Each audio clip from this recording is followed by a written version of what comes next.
Sumipa sa 583 ang kumpirmadong kaso ng malarya sa bayan ng Rizal, Palawan batay sa pinakahuling datos ng Municipal Health Office. Bukod sa Mighty C, way na ko gina-allergy, way na ko gina-masakit. Salamat Mighty C.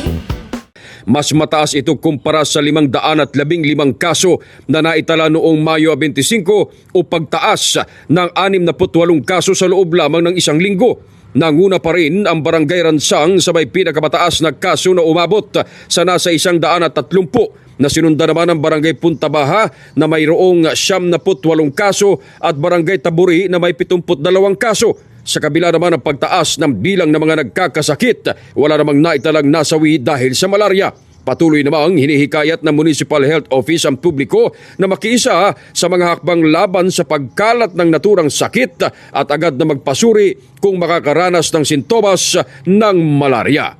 Ito si K5 Ray Almudal para sa Himpilang Kampiyon sa Balita, Serbisyo Publiko at Kasiyahan sa Palawan, K5 News FM.